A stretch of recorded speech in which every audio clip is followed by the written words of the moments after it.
Hello student, आपका स्वागत है अल्फा इंस्टीट्यूट पे। आज हम लोग क्या स्टार्ट करने वाले हैं? ठीक है, आज हम लोग करेंगे बायोलॉजी के बहुत इंपॉर्टेंट। सब बच्चे बोल रहे थे कि मैम इसका मैंने क्योंकि ऑब्जेक्टिव आपको करा दिया था सारे 1 से लेकर 16 तक के जितने भी फुल सिलेबस थे मैंने 3 पार्ट में उसको करा दिया था। अगर जो भी अभी तक नहीं देखा है वो जाके वहाँ पे देख सकता है। सारे आपको सारे चैप्टर का वहाँ पे ऑब्जेक्टिव इंपॉर्टेंट मिल जाए। ठीक है, और आज हम लोग इस क्लास में क्या करने वाले हैं, तो हम लोग शॉर्ट क्वेश्चन करने वाले जो आपका होता है ना क्वेश्चन। हम लोग क्या करने वाले हैं जी?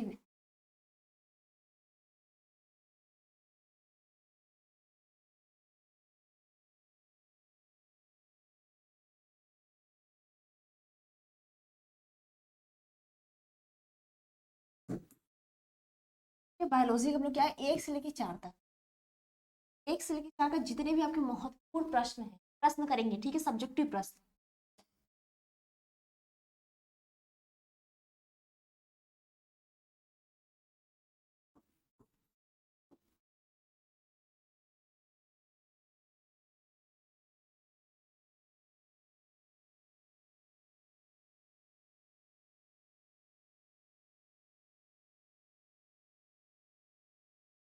और प्लस इसका आंसर भी करें।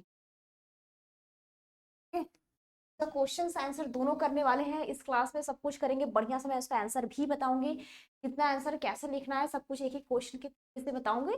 बहुत इंपॉर्टेंट क्वेश्चन, ध्यान सुना, इंपॉर्टेंट बहुत ज्यादा है। इससे रिलेटेड जितने भी क्वेश्चन है वो आपको क्लियर है बात है। सब बच्चे कह रहे हैं कि मैम इसका सब्जेक्टिव भी लेके आइए। ऑब्जेक्टिव तो मैंने करा रखा था, सब्जेक्टिव भी लेके आई, तो इसलिए मैं सब्जेक्टिव आपको लेके आई हूँ। तो आप बिल्कुल ध्यान से पढ़ना। ठीक है, ऐसा नहीं कि मस्ती करें लेकिन आप नोट डाउन भी करना साथ साथ में। मैं इसलिए ऐसा नहीं कि मैं लिख के बताऊंगी, ऐसा नहीं कि बोल के मैं बता दूँ, तो ऐसा नहीं। इतना आराम से पढ़ाऊंगी, समझा के पढ़ाऊंगी कि आपको समझ में आ जाए और उसको नोट डाउन भी कर देना। बहुत ईजी लैंग्वेज में समझाने वाले हैं, तो इसको नोट डाउन साथ साथ में करते रहिएगा। अगर जिसकी अभी तक कोई प्रिपरेशन वगैरह नहीं हुआ है, ओके, जिसकी अभी तक कोई भी प्रिपरेशन कुछ नहीं हुआ है, तो वो इसको कोर्स को ज्वाइन भी कर सकता है और इसकी क्लासेस भी ले सकता है। अगर आपको कोई रिवीजन वगैरह अभी तक नहीं हुआ है तो हमारे साथ जुड़ सकते हो और इस क्लास को रिवीजन कर सकते हो पूरे बोर्ड एग्जाम तक की। जितनी भी चीजें टॉपिक अगर आपको रिवाइज नहीं हो पा रही है, मुश्किल हो रहा है, टफ लग रहा है, क्योंकि एक दिन पढ़ने के बाद क्या होता है 2 दिन मन नहीं लगता। अगर 2 दिन बहुत ज्यादा आपने बहुत मन बना के कि आप आपने ठान लिया कि नहीं मुझे पढ़ना है, 2 दिन आप बहुत अच्छे तरीके से पढ़ लेते हो, सब कुछ कर लेते हो, लेकिन उससे बाद क्या होता है कि फिर उसके बाद मन नहीं करता है। ठीक है, उसके बाद क्या होता है 2 दिन पढ़ने के बाद अच्छा नहीं लगता कि, लेकिन हाँ, लेकिन आपके साथ एक गाइडेंस हो कि हाँ आपको बताने वाला हो कि ये चीजें पढ़ लो, ये चीज इंपॉर्टेंट है, ऐसे कर लो। अगर आपको गाइडेंस मिल जाए ना तो आप डेली पढ़ाई कर सकते। हमने भी पढ़ा है, हम भी अभी पढ़ते हैं, लेकिन इसका मतलब ये जरूरी देखो सबके होता है कि आपने आज पढ़ा कल नहीं पढ़ा। ठीक है, एक दिन बहुत ज्यादा पढ़ लिया, लेकिन ऐसा नहीं अच्छा। ठीक है, एक दिन पढ़ा 2 दिन पढ़ा, इससे कोई टॉपर नहीं बनेगा। पढ़ना है तो डेली पढ़िए। ठीक है? अगर आपके पास कोई गाइडेंस है, अगर आप चाहते हैं कि हमको कोई गाइड करे हमको कैसे पढ़ना है, कितना चीजें पढ़नी है, मैक्सिमम कितना चीज पढ़नी है, मिनिमम मतलब एक लिमिटेड होता है ना कि नहीं पूरा सारे चैप्टर चैप्टर नहीं। उसमें कुछ चीज क्या होती है बहुत इंपॉर्टेंट होती है जिसको बहुत ज्यादा ध्यान देने की जरूरत होती है। तो अगर आप ये सभी चीजें गाइडेंस के साथ पढ़ना चाहते हैं तो आपके लिए बहुत बढ़िया ऑफर है। आप आ सकते हैं इस प्लेटफॉर्म पे, जुड़ सकते हैं हमारे साथ। यहाँ पे आपके सब चैप्टर, आपके सब सब्जेक्ट के यहाँ पे 2 टीचर मिलेंगे, सारे टीचर आपको मिलके पढ़ाएंगे, फिर पढ़ाएंगे। ओके, यहाँ पे आप सब कुछ मिलेगा। अगर आपको ज्वाइनिंग करना है तो इस नंबर पे कॉल कर सकते हैं, या तो यहाँ पे आप अल्फा प्रो एप्लीकेशन पे जा सकते हैं। वहां पे आप जाके इसके आप देख सकते हैं कैसा इसका बोलते हैं ना कि आप इसका कैसा आपका, अगर उसका इंट्रोडक्शन वगैरह देखना चाहते हैं कैसे उसकी क्लासेस चल रही कैसे क्या है, अगर आपको पसंद आएगा। लेकिन आप मेहनत करना, एक चीज ध्यान देना। लेकिन आप जुड़ना तो ऐसा नहीं कि आपको कुछ ऐसे, तो इसको मेहनत करना सीखना। ठीक है, अगर मेहनत आपको आती है तभी आके जुड़ सकना। मैं बार बार कहती हूँ, हर क्लास में कहती हूँ, अगर मेहनत करना होगा तभी इस क्लास को ज्वाइनिंग करना और ये सारी क्लासेस करना। ठीक है, आपको यहाँ पे सब कुछ मिलेगा, किसी चीज की टेंशन ही नहीं पड़ेगी। आपको जो चीज चाहिए तो आपके एग्जाम के लिए, चाहे एग्जाम आपका पीवाईपी है, मतलब आपका प्रीवियस ईयर पेपर हो, डाउट क्लासेस हो, notes PDF, A to Z जो चीजें आपको चाहिए वो चीजें सब कुछ यहाँ पे मिलने वाली है। लेकिन आपको भी मेहनत करना पड़ेगा इसके लिए। ओके, तो अभी स्टार्ट करें। बहुत बच्चों को लेट होता है कि मैम जल्दी स्टार्ट करें, लेकिन सुनते नहीं। और कुछ बच्चे क्या होते हैं नया होते हैं, नए आते हैं ना, क्या होते हैं कुछ बच्चे तो इतने सारे हम लोग क्या है, इतने सारे टीम मिलकर आपको पढ़ाने वाली है, इतनी सारी चीजें मिलकर हम लोग इतने सर मैम मिलकर हम लोग इतनी हमारी टीम है, और ये क्या करने वाली है आपको इस बोर्ड एग्जाम के लिए आपको प्रिपेयर कराने वाली है। जो चीजें डाउट वगैरह है आप इससे पूछ सकते हैं इनसे। किसी मतलब ऐसा नहीं कि किसी भी टीचर को उठाए किसी को कॉल कर दिया, ऐसा नहीं। सब्जेक्ट वाइज टीचर को कॉल करना है। ऐसा नहीं कि 22 क्लास में केमिस्ट्री वाले बच्चा कॉल करके मैम केमिस्ट्री का क्वेश्चन बताना है, ऐसा नहीं। ठीक है, जिस सब्जेक्ट का है उस टीचर। क्लियर है, आप चले। बहुत बच्चों को लेट होता है, लेकिन बहुत सारे बच्चे आज नए जुड़ते हैं तो उनके लिए बहुत अच्छा ऑफर है, वो आ सकते हैं, ज्वाइनिंग कर सकते हैं आपके एग्जाम के लिए। ठीक है, चलिए अब आते हैं क्वेश्चन पे। ये हमारा पहला क्वेश्चन है, इसके बारे में भी बताऊंगी, और इसके तो पहले क्वेश्चन देख लेते हैं हमारा क्वेश्चन क्या कह रहा है। एक से लेके आपका 4 तक का चैप्टर है, ठीक है, ध्यान दीजिएगा। एक से आपका 4 तक का ही चैप्टर का क्वेश्चन कराऊंगी, इंपॉर्टेंट सब्जेक्टिव क्वेश्चन है, बहुत ज्यादा इसमें ताम झाम नहीं है, कुछ भी नहीं है, इंपॉर्टेंट ही है। क्लियर है बातें, समझ में आ रही है प्रॉपर? तो देखना लिखा क्या है, कलिका तथा पत्र कलिका को उपयुक्त उदाहरण सहित तरह परिभाषित कीजिए। ठीक है, उपयुक्त उदाहरण सहित क्या कीजिए, इसको परिभाषित कीजिए। दिख रहा है ना, ये सही है ना? तो इसका क्या कहते हैं, जो कलिका होता है पत्र कलिका, ठीक है, तो ये हमको पता है, ये पौधों की बात कर रहा है, प्लांट की बात कर रहा है, तो इसके बारे में थोड़ा सा लिख लेते हैं, फिर उसके बाद नहीं समझ में आएगा फिर मैं एक बार और समझा दूंगी। क्लियर बात? लिखना है इसका उत्तर, और साथ साथ में लिखते रहना है। ऐसा नहीं कि बस बस आपके क्लास ओपन कर लिया बस पढ़ना स्टार्ट कर दिया, तो ऐसा नहीं, साथ साथ में लिखते भी चलना, आराम से चलना। ठीक है, पर समझते चलना है, ऐसा नहीं कि बस आया चैटिंग करने में टाइम सारे बच्चे बिता देते हैं, तो मैं बहुत ज्यादा कमेंट वगैरह नहीं पढ़ने वाली हूँ, कुछ भी नहीं। ठीक है, तो क्लास करो शांति से और इसका आंसर भी लिखो। चलो, इसका आंसर आंसर की बात करें तो क्या हो जाएगा, कलिका अलैंगिक जनन हेतु, कलिका अलैंगिक, ठीक है, ये कलिका क्या होता है इसकी बात करें तो ये क्या होता है, अलैंगिक जनन हेतु शरीर पर एक प्रकार,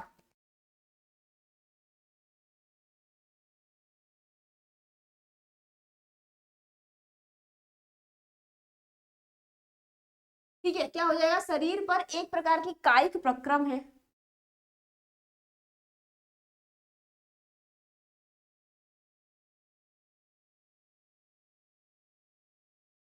ये क्या है, शरीर पर एक कायिक प्रक्रम है। जैसे की बात करें कैसा कायिक प्रक्रम है, तो जैसे एग्जांपल लिख लीजिएगा यहाँ पे, जैसे हाइड्रा,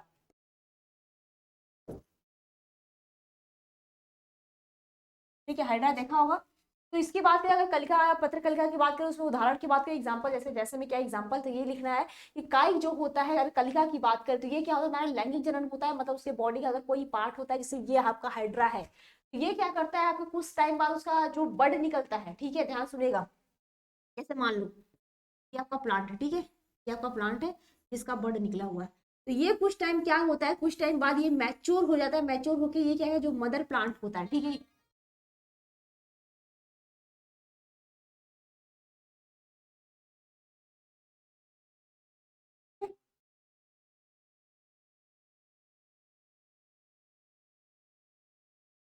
ये जो मदर प्लांट होता है, ओके, तो ये मदर प्लांट से क्या होता है, अलग हो जाता है। ओके,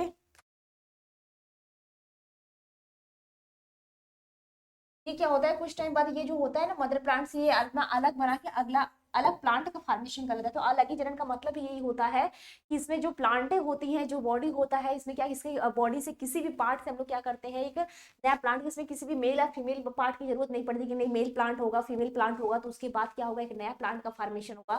तो ऐसा कुछ भी नहीं होता। अलाइन जनन में यही होता है कि उसमें क्या होता है, सिर्फ एक प्लांट होता है, एक मदर प्लांट होता है, एक जनक प्लांट होता है, जिससे किसी भी पार्ट से हम लोग क्या करते हैं, एक नया प्लांट का फॉर्मेशन करते हैं। ठीक है, जैसे गुलाब का होता है, तो गुलाब का क्या हम लोग बीज का इंतजार करते हैं, नहीं ना करते हैं। उसकी टहनी नीचे से कट किया जिसमें कलिका निकलनी होती है, और उसको क्या किया, अलग से कट करके लगा दिया कलिका, जिसे नहीं होता, देखो जो हम गुड़हल का पेड़ देखेंगे ना, तो ऐसे होता है ना, ऐसे ऐसे होता है, तो यहाँ पे क्या होती है, कलिका होती है, ये आगे चल के ग्रो करती है ना। वही बोला कि इसका पेड़ कट करके लगाते टहनी को, डंठल को, और जो आगे चल के क्या करती है, एक नया प्लांट का फॉर्मेशन कर लेती है, एक नया प्लांट का ये फॉर्मेशन। बातें समझ में आई? नया प्लांट का ये पूरी तरह कर लेती है। तो ये हो गया आपका कलिका क्या होता है। अब इसके बाद थोड़ा सा और लिख लीजिए, समझ में आ रहा है ना, बताइए। इस तरह आराम से पढ़ाएंगे, डायग्राम वगैरह लेके पढ़ाएंगे कि आपको समझ में आ जाए, ठीक है, दिक्कत ना हो। लिखिएगा इसमें आगे, जबकि पत्र, ये आपका कलिका हो गया, नीचे लिखिएगा जबकि,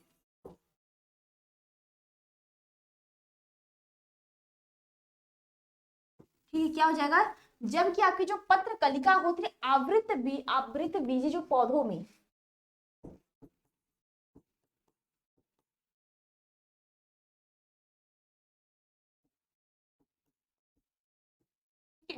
अब जो ये आवृतबीजी पौधे होते हैं, अगर उनकी बात करें, ठीक है, अगर आवृतबीजी पौधों की बात करें, पौधों का क्या होता है, जो कायिक प्रवर्धन होता है, कायिक प्रवर्धन मतलब जो वेजिटेटिव प्रोपागेशन होता है, उसमें भी यही होता है, ठीक है। पौधों का जो कायिक, अगर कायिक की बात करें तो कायिक में भी यही होता है कि उसके बॉडी का जो कोई पार्ट, चाहे रूट ले ले, ठीक है, चाहे अगर एक प्लांट लिया है तो उसका जड़ ले सकते हैं, उसकी कलिका ले सकते हैं, उसकी पत्ती, और जो अजूबा का पेड़ होता है उसकी पत्तियों से क्या होती है, नया प्लांट का फॉर्मेशन होता है। बहुत सारे ऐसे प्लांट होते हैं जिसकी जड़ें कट करके लगा दी है तो नया प्लांट हमको, नया पेड़ पौधा मिल जाता है। किसी की पत्तियां होती है, किसी का तना होता है, मतलब बहुत सारे किसी, तो ऐसे ऐसे जब मान लो केला का ले लो, तो केला का क्या हो, जो उसकी कड़िका निकलती है उसको कट करके लगा दो तो आपका नया केला का फॉर्मेशन, उसकी बीज थोड़ी ना होती, उसकी तना भी नहीं होती है। तो ऐसे हमारे लाइफ में बहुत सारे ऐसे पृथ्वी पर प्लांट है जिसके कभी तना नहीं होता। तना की बात करें तो आपका जो केला का पेड़ है, बनाना का जो पेड़ है, उसमें तना होता ही नहीं है, ठीक है। तब सोचोगे उसकी कैसे हम लोग बनाए, उसमें बीज भी नहीं, तना भी नहीं होता, सिर्फ पत्तियां पत्तियां होती हैं। तो ऐसे बहुत सारे प्लांट होते हैं। तो इस सब में जितने भी आपका रिप्रोडक्शन, नया प्लांट बनाने का जो प्रक्रिया होता है, ये सभी आपका क्या होता है, इसी सब में आता है। लैंगिक जनन होता है, अलैंगिक जनन में और कायिक प्रवर्धन, ठीक है। बात समझ में आई, क्लियर है, आगे चले। लिखिएगा, पौधों का जो कायिक प्रवर्धन होता है, ठीक है, कायिक प्रवर्धन जैसे नए संतति का, कायिक प्रवर्धन जैसे,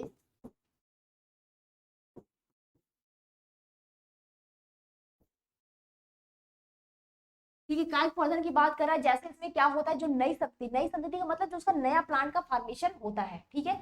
अभी क्या पुराना प्लांट था, उससे क्या होगा, एक नए प्लांट का फॉर्मेशन होता है, संतति का निर्माण। एग्जाम्पल की बात करें, जो अगेव होता है,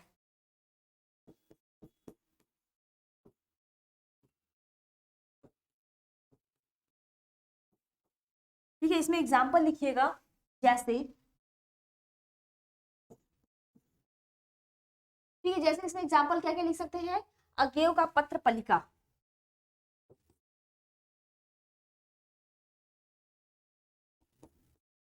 ठीक है, अगेव का क्या हो जाएगा आपका, पत्र परिकल का, पत्रिका, ठीक है, क्लियर है बातें, यहाँ भी कलिका कली,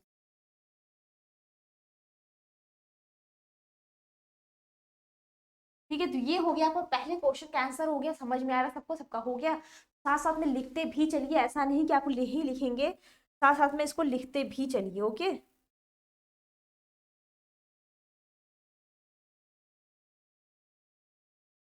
चलिए, हो गया अगला क्वेश्चन पे। तो ये हो गया आपका, कलिका क्या होती है, पत्र पलिका क्या होती है, दोनों मैंने बता दिया।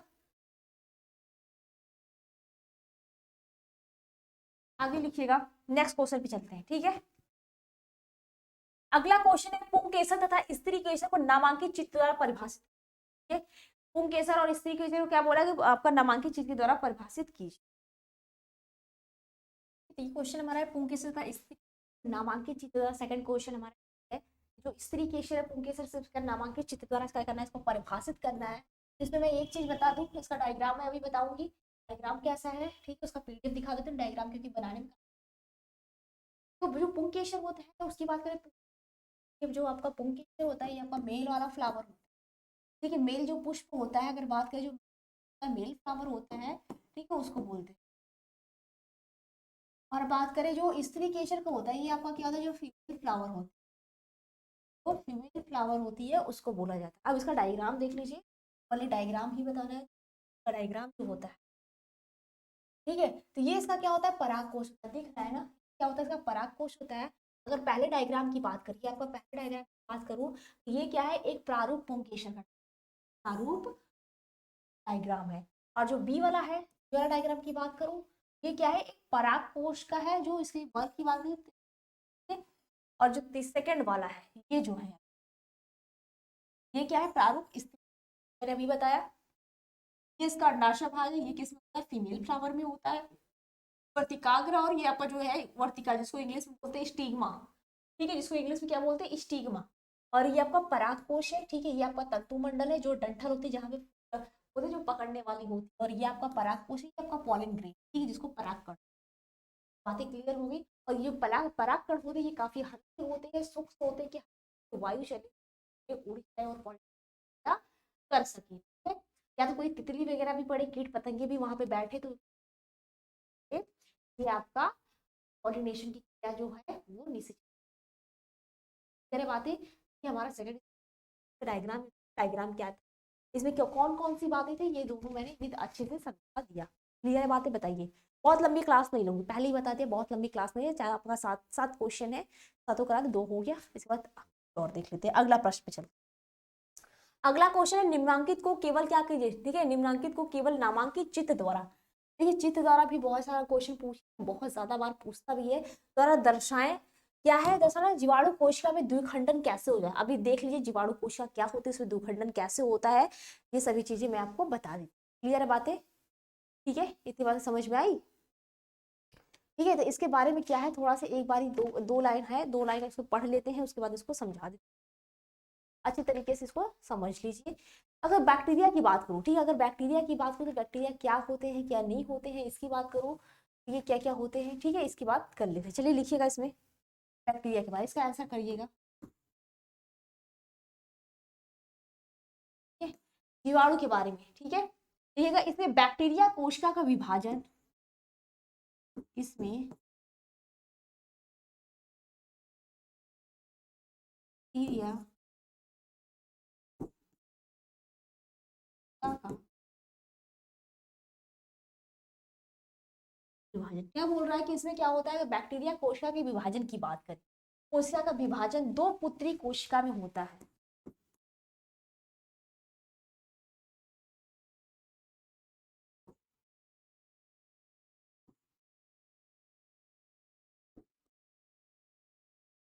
ठीक है, क्या है, 2 पुत्री कोशिका में क्या होता है, जो विभाजन होता है, पहले एक कोशिका रहता है, फिर उसके बाद टूटता है, तो उसको क्या बोलते हैं, 2 पुत्री कोशिका में 2 संतति में क्या होता है, इसका फॉर्मेशन होता है।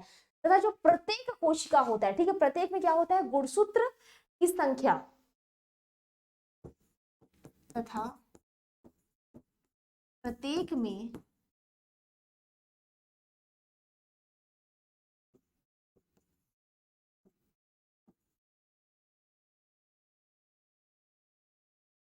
प्रत्येक में क्या होता है, गुणसूत्र की संख्या समान होते हैं, और इसमें पहले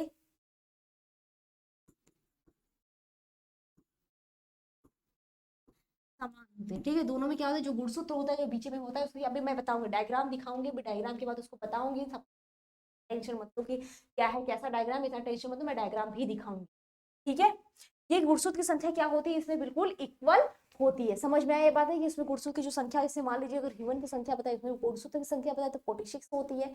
तो क्या होती है, दूसरे भी मानों में क्या होती है, 46। ऐसा नहीं कि आपका एक मानव में इतना है तो एक मानव में कम है, एक मानव में बेसी है, या फिर मेल में इतना है फीमेल में इतना है, तो ऐसा नहीं होता। ठीक है, उसमें 23 पेयर में होते हैं तो होते हैं।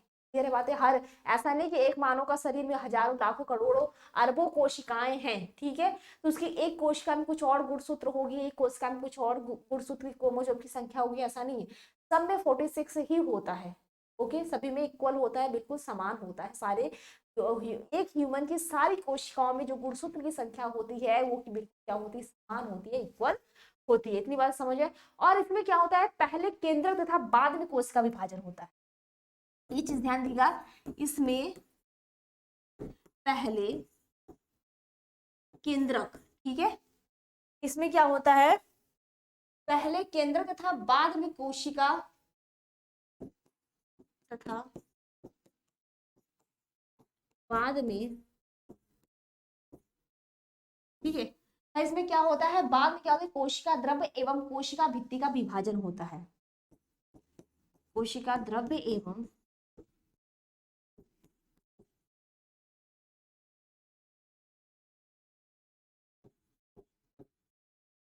कोशिका भित्ति का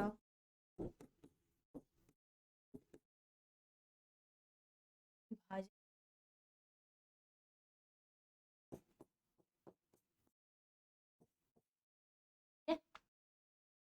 ये बातें समझ में आई कि निम्नांकित में से क्या, केवल अगर बात करें तो कोशिका में द्विखंडन कैसे होता है, बैक्टीरिया में विभाजन कैसे होता है, तो ये चीज ध्यान रखिएगा। जितने भी होते हैं इसमें सबसे पहले क्या होता है, केंद्रक का डिवीजन होता है।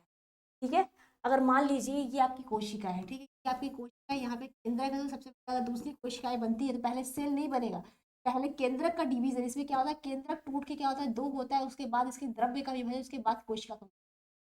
ठीक है, ये चीज का ध्यान रखिएगा, इसमें पहले क्या होता है, केंद्र का विभाजन होता है, उसके बाद क्या होता है आपका, ठीक है।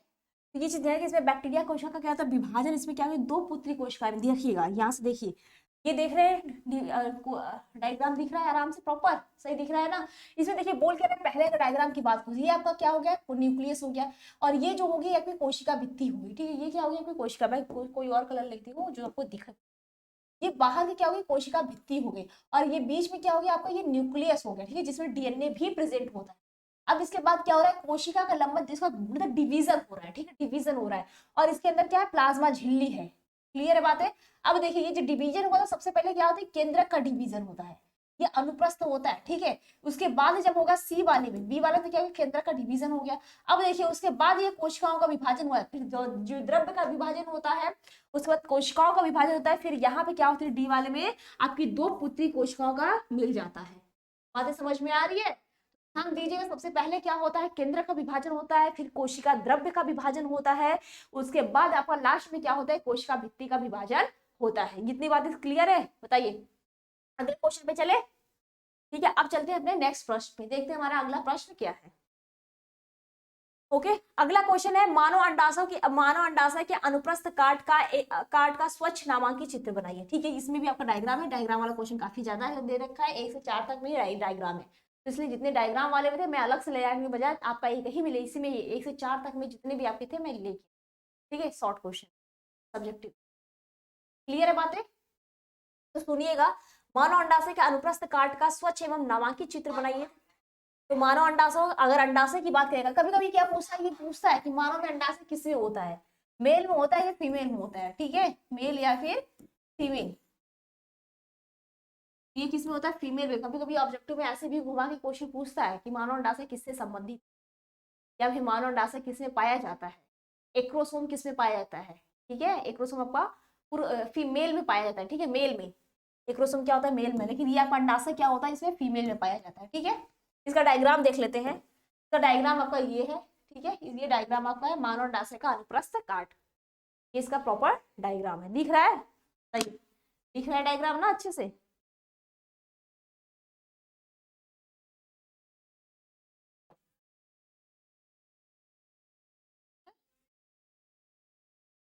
फिर इसका डायग्राम देखिए, इसमें कौन कौन सा नाम है ये भी देख लीजिए।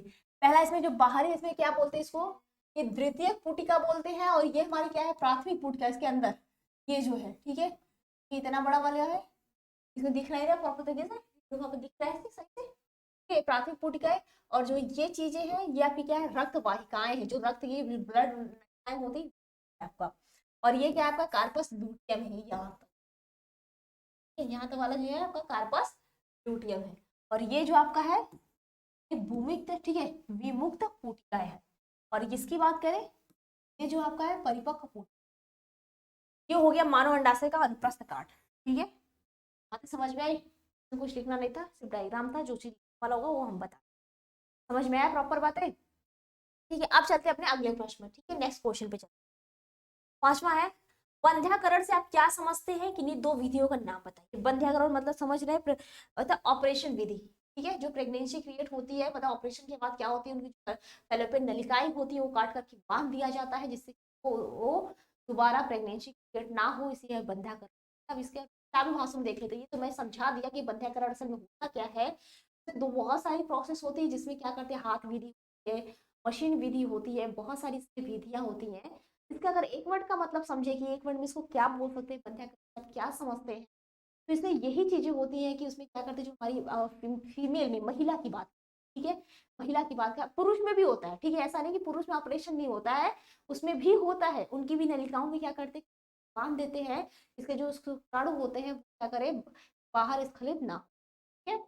तो इसमें ये बोल रहा है आपका कि जो महिलाओं में बंध्याकरण, यहाँ पे महिला फीमेल दिया नहीं है, बस ऐसे ही बता रही हूँ कि महिलाओं में जो होता है इसमें बंध्याकरण होता है, इसमें क्या आपको फैलोपियन नलिका को कट करके, जिससे कि अंडाशय जो होता है, उसकी जो egg होता है, अंडाणु जो होता है वो मतलब निषेचित ना हो पाए, जिससे ना हो पाए, गर्भाधारण ना कर पाए, ठीक है। अब इसमें अभी देखिए, अभी मन से पढ़ लेंगे, याद हो रहा है। आप बस पढ़ते जाओ बस। हाँ मैं गारंटी आप सब कुछ धूमधाम से लिखे और बढ़िया से लिखे। अभी आपको लगता है कि नहीं याद हो रहा है, याद करें क्या होगा क्या नहीं होगा, लेकिन सही बता रहे ना, मेहनत मतलब बस पढ़ते जाओ, कंटिन्यू बस पढ़ते जाओ, जो चीजें पढ़ाई जा रही है उसको पढ़ाई पढ़ाई करो डेली। ऐसा नहीं कि एक दिन पढ़ लिया, ज्यादा दिन फिर 2 दिन आराम कर लिया, फिर 2 दिन बहुत ज्यादा सुबह से नाइट तक पढ़ लिया, ऐसा नहीं। आप डेली टाइम बना लो कि हाँ इतने टाइम हमको, ये आप प्रॉपर टाइम बना लो, उसके बाद आप स्टडी करो, ठीक है। ऐसा नहीं कि आप 2 दिन पढ़ो 2 दिन मत पढ़ो, तो ऐसा मत करो। आप डेली का क्लासेस करो, डेली पढ़ाई करो, ठीक है। तो उससे क्या होगा, बहुत आपके एग्जाम में बहुत बेनिफिट। आपको अभी लगेगा कि नहीं पढ़ाई रहा, नहीं याद हो रहा है, तो ऐसी कोई बात नहीं है। अगर आपकी अब अभी अगर ऐसा लग रहा है कि आपका रिवीजन नहीं हो पा रहा है, ऐसा कुछ लग रहा है, तो आप क्या करो, एप्लीकेशन आप आ सकते हो, अल्फा प्रो एप्लीकेशन में ज्वाइनिंग कर सकते हो, या फिर इसमें जो आपका ऐड दिख रहा है, नंबर दिख रहा है, वहां पे आ सकते हो। आपका अगर रिवीजन करने में अगर आपको लग रहा है कोई आपको गाइडेंस की जरूरत, तो आप प्रॉपर आ सकते हो, क्या गाइडेंस की जाएगी, प्रॉपर तरीके से आपको वहाँ पे बताया जाएगा, सब कुछ बताया जाएगा, ठीक है। तो वक्त ऐसा लाओ, ठीक है, वक्त बढ़िया लाओ।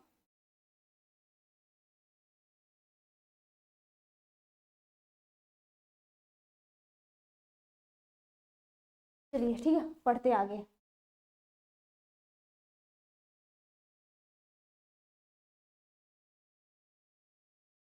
अभी बहुत लोग करेंगे कि काम नहीं कर रहे हैं, ऐसा कुछ नहीं है, अभी पढ़ाई करो, बोली पढ़ाई करो। क्या होगा ना, अगर अपनी तारीफ खुद करवाना है ना, तो अगर या फिर क्योंकि मेरी बुराई ना समझे, तारीफ अगर इतनी मेहनत, तो आज आप मन लगा के पढ़ो, कोई दिक्कत नहीं है, धूमधाम से पढ़ो, ठीक है, टेंशन ना लो क्या होगा या फिर याद नहीं हो रहा क्या नहीं हो रहा था, ऐसी कोई नहीं है। पढ़ते जाओ, आपके एग्जाम में मैं गारंटी दे रही हूँ, अगर बस बस कंटिन्यू अपनी अपनी जो आपका डेली टारगेट है ना, वही पढ़ते जाओ, ठीक है। मैं चल रही हूँ, ठीक है, बहुत बहुत सारे बच्चे कहते हैं आगे चलिए फास्ट पढ़ाई, ठीक है, चल रही हूँ, चलो। देखो आप बात करते हैं किसका, बंध्याकरण की बात, ठीक है, बंध्याकरण की बात करते हैं। बंध्याकरण क्या होता है, अगर इसकी बात करें, ठीक है। मैंने बता दिया ये क्या होता है, एक ऑपरेशन विधि होता है, अब इसके बारे में थोड़ा सा हम करिए, तेरा बातें, चलो ठीक है, इसका उत्तर लिखना बंध्याकरण के बारे में, इसमें लिखना उत्तर में, उत्तर में लिखना, उत्तर लिखना, इस विधि द्वारा गर्भाधारण को रोका, विधि द्वारा,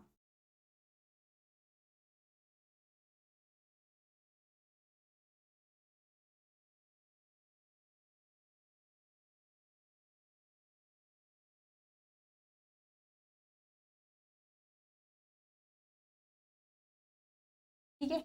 और ऐसा नहीं कि सिर्फ महिलाओं में होता है, ऐसा नहीं, ये क्या होता है पुरुष और महिला ये दोनों में होता है। और ये क्या होता है, हाथ विधि होता है, और तुम्हारा आर्टिफिशियल,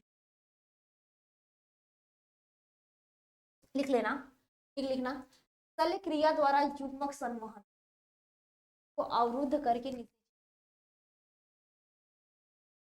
शल्य मतलब जो हाथों से किया जाता है, ठीक है, शल्य मतलब जो हाथों, शल्य क्रिया द्वारा युग्मक संवहन,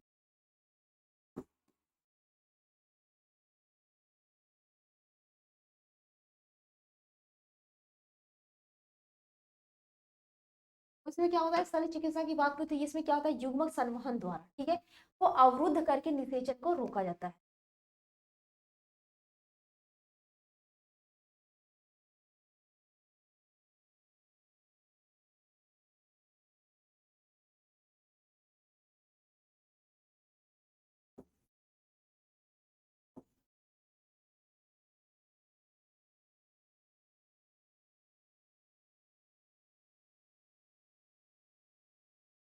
अब देखो इसमें 2 पॉइंट और नोट डाउन कर लो, ठीक है।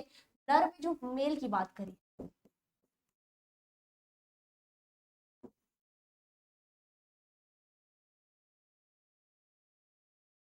जो नर में क्या होते हैं, अगर नसबंदी की बात करें, तो इसमें क्या होता है, नसबंदी को हम लोग वैक्सोटॉमी कहा जाता है,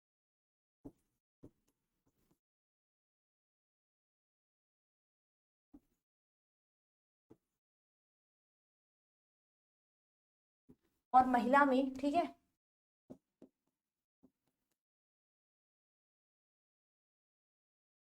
ठीक है, फीमेल में, ठीक है, फीमेल में इसको क्या बोलते हैं, ट्यूबेक्टोमी,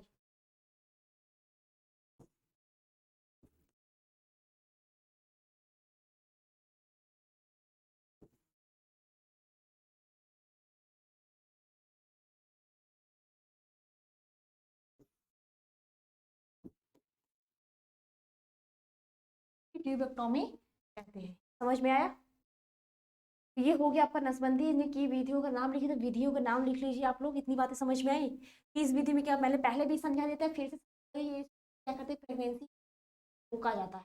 और ऐसा नहीं, महिला और फीमेल दोनों में से, और फीमेल, तो इसमें क्या है, रोका जाता है। और शल्य क्रिया, शल्य क्रिया का मतलब इसमें बस इतना समझ लीजिएगा, मतलब हाथों के द्वारा जो, ठीक है।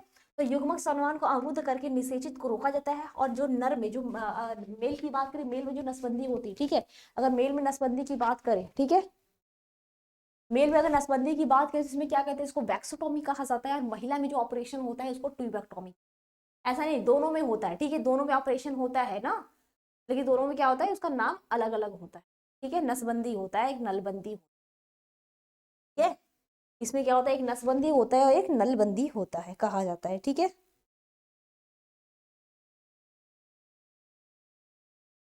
और आपको अगर ये चीज बताएं, देखिए इसमें बस मैं बता रही हूँ, लिखवा नहीं रही हूँ, ठीक है। जो वैक्सोटॉमी होता है, इसमें क्या होता है, इसमें शुक्रवाहिनी की जो नलिकाएं होती है इसको कट करके बांध देते हैं। जो मेल में होता है, इसमें शुक्रवाहिनी की नलिका को कट करके बांध देते हैं, ठीक है। शुक्रवाहिनी की जो नलिका होती है इसको कट करके बांध देते हैं। इसको लिख लीजिएगा, लिख लीजिएगा, ठीक है। ऐसे लिख लीजिएगा कि जो पुरुष में, नर में क्या होती है, जो शुक्रवाहिनी, जो वैक्सोटॉमी होती है, वैक्सोटॉमी जो प्रक्रिया होती है, इसमें नर के मतलब पुरुष के शुक्रवाहिनी के कट करके इसको बांध दिया जाता है, ठीक है। और महिला में जो आपका होता है ट्यूबेक्टोमी, में क्या होता है, ट्यूबेक्टोमी फैलोपियन नलिका को कट करके बांध दिया जाता है, फैलोपियन नलिका। क्लियर है बातें? क्या तो बातें समझ में आई? चलिए, ठीक है, ये बातें समझ में आई। अब चलते हैं आगे, ठीक है, नेक्स्ट क्वेश्चन पे चलते हैं, देखते हैं हमारा अगला प्रश्न क्या है, ठीक है। ये हो गया, चलते हैं अगले प्रश्न में, ठीक है। ये समझ में आया पांचवा क्वेश्चन। अब लास्ट का दो क्वेश्चन और देख लेते हैं, चलिए। अगला क्वेश्चन है हमारा छठवां, कि लैंगिक जनन और अलैंगिक जनन में दो सुधारों, मतलब सुधारों में तो उदाहरण सहित अंतर लिखिए। इसको लिखिएगा फटाफट, इसको लिखिए, ठीक है, तो उत्तर लिखिए, कैसा लिखिएगा, ठीक है। एक साइड लिख लेगा अलैंगिक जनन,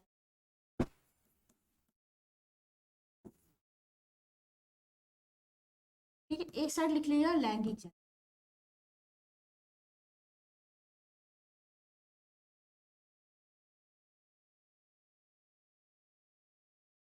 लिखिएगा इसमें एक एक पॉइंट करके, ठीक है, एक एक करके लिखिएगा। यह एक पृथ्वी मतलब यूनिपेरेंटल होता है,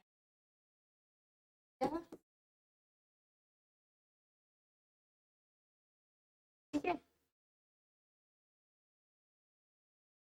तो क्या बोलते हैं, यूनिपेरेंटल। या तो हिंदी में अगर बात करें, हिंदी में लोग क्या बोलते हैं, एक पृथ, एक पृथ, ठीक है। या तो उसको क्या बोलते हैं, यूनिपेरेंटल।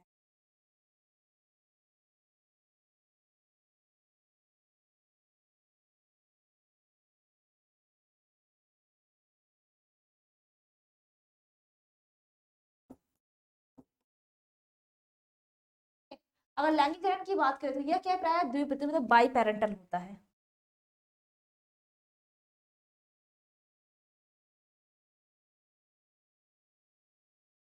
ठीक है। तो ये बाई पेरेंटल होता है, मतलब इसमें मेल और फीमेल दोनों होते हैं। और इसमें सिर्फ क्या होता है, एक प्लांट होता है, सिर्फ जनक होता है, ठीक है। सिर्फ क्या होता है, एक मदर प्लांट ही, एक मदर प्लांट होता है। और इसमें क्या होता है, आपका मेल और फीमेल दोनों होता है। ये हो गया पहला अंतर। अब देखते हैं दूसरा अंतर क्या है, इसका क्या कहते हैं, दूसरा अंतर देखते हैं। और इसमें क्या होता है, युग्मक का निर्माण नहीं होता है,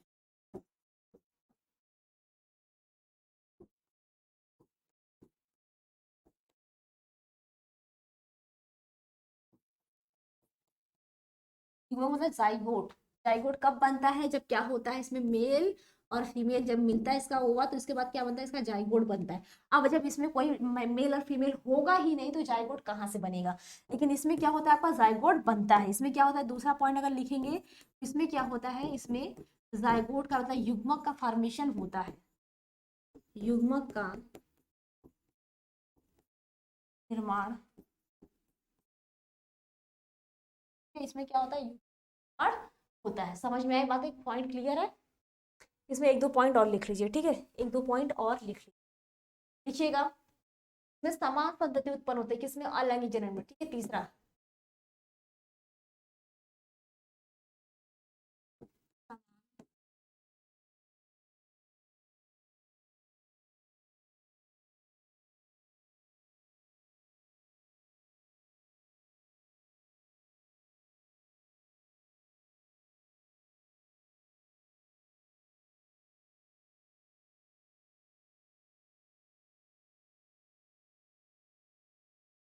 होते हैं समान संतति, लेकिन इसमें क्या होता है, लैंगिक जनन होता है, उसमें क्या होता है आपका, असमान संतति उत्पन्न होते हैं।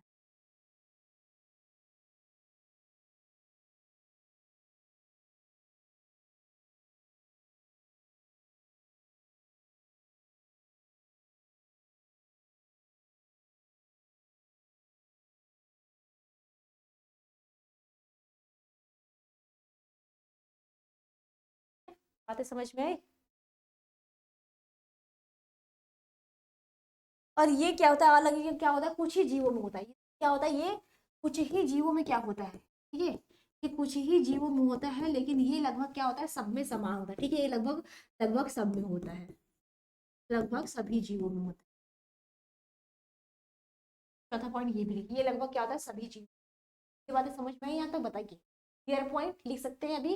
अलैंगिकरण क्या होता है, लैंगिकरण क्या होता है, सिंपल सी है, कोई और ज्यादा इसमें बकवास नहीं है। चलिए, अंतिम लास्ट प्रश्न देख लिया, मंद चक्र तथा ऋतुस्राव चक्र के बारे में स्पष्ट कीजिए। यहाँ से आपके भी क्वेश्चन आते हैं, मंद चक्र क्या है, ऋतुस्राव क्या है, ये दोनों में थोड़ा सा देख लीजिए कि मंद चक्र और ऋतुस्राव के बारे में क्या है, थोड़ा थोड़ा दो दो लाइन दोनों में क्या कीजिए, लिख लीजिए, ठीक है, लिख लीजिए, लिखिएगा। नॉन प्राइमेट स्तनधारी मादाओं में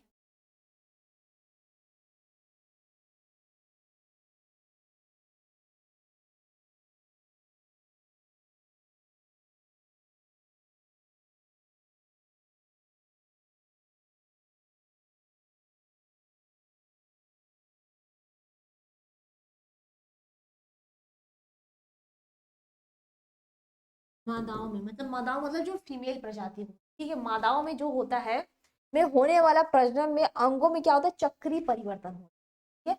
इसमें क्या होता है, मादाओं की अगर बात करें, ठीक है,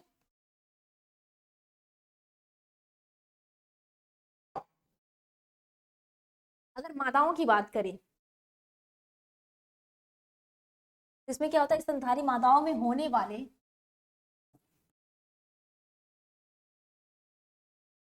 प्रजनन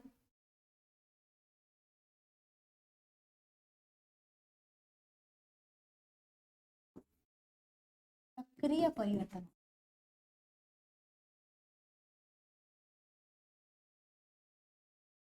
तो क्या होते हैं, इसमें चक्रीय परिवर्तन होते हैं, बस सुन लीजिए थोड़ा सा, ठीक है, ज्यादा इसमें कुछ लिखना नहीं है, बस आराम से क्या कीजिए, सुन लीजिए, क्लियर हो जाए, ठीक है। चक्रीय परिवर्तन होते हैं जिसे हम लोग क्या बोलते हैं, मध्य चक्र कहा जाता है। चक्रीय परिवर्तन होते हैं जो मासिक चक्र है, उसे क्या बोलते हैं, मध्य चक्र कहा।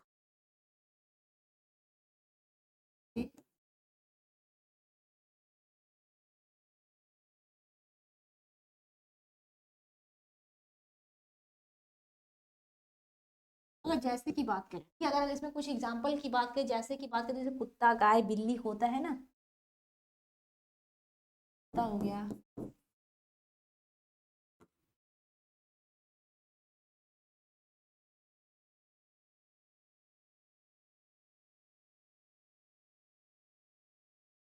ठीक है, कुत्ता हो गया, गाय हो गया, बिल्ली, ये सभी में क्या होता है, आपका मध्य चक्र पाया जाता है।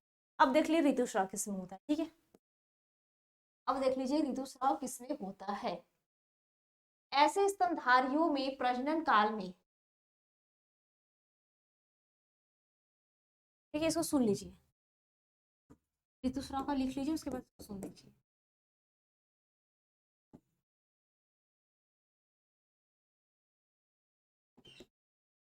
ऋतुस्राव में क्या होता है, अगर ऋतुस्राव की बात होती है, किसमें किसमें होता है, अगर ऋतुस्राव की बात करूं, ये प्राइमेट्स मादाओं में होता है, ठीक है, अगर प्राइमेट्स मादाएं तो आपके किस होते हैं, तो बंदर हो गए, इस सब में होते हैं।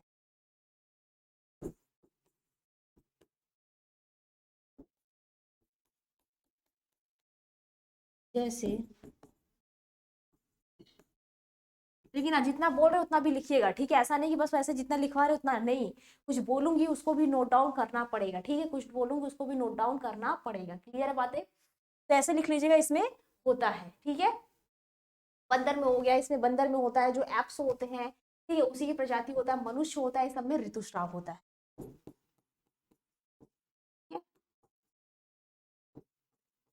है। एप्स मनुष्य, मनुष्य में क्या होता है? ऋतुस्राव आपका होता है, ठीक है। मनुष्य में क्या होता है? ऋतुस्राव होता है, ठीक है।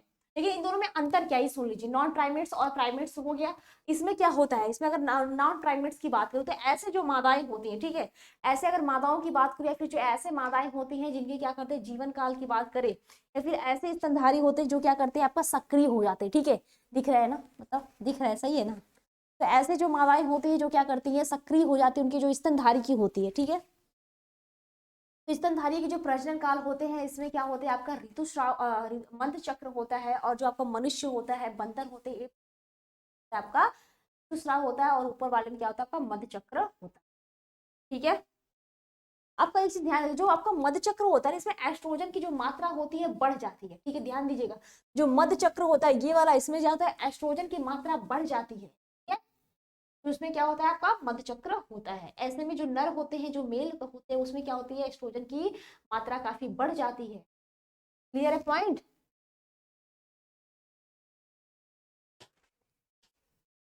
ठीक है, समझ में आया 3 पॉइंट की नहीं? ये बता दो, क्लियर है? तो दोनों है मध्य चक्र में, बस इसका एग्जांपल पूछता है, ये चीज पूछता है, यहाँ से आपका ऑब्जेक्टिव क्वेश्चन आता है। और ये जो है कि मध्य चक्र किस में होता है और आपका ऋतुस्राव किस में पाया जाता है। क्लियर है बातें? ठीक है, तो आज के लिए यहीं पे मिलते हैं कल की क्लास में। आज के लिए धन्यवाद, ठीक है। मिलते हैं कल की क्लास में, बढ़िया सा नेक्स्ट क्लास में आते हैं और बहुत सारे क्वेश्चन लेके साथ आते हैं। क्लियर है? तो आज के लिए यहाँ पे धन्यवाद, थैंक यू। आप इसको रिविजन करिए, पढ़िए।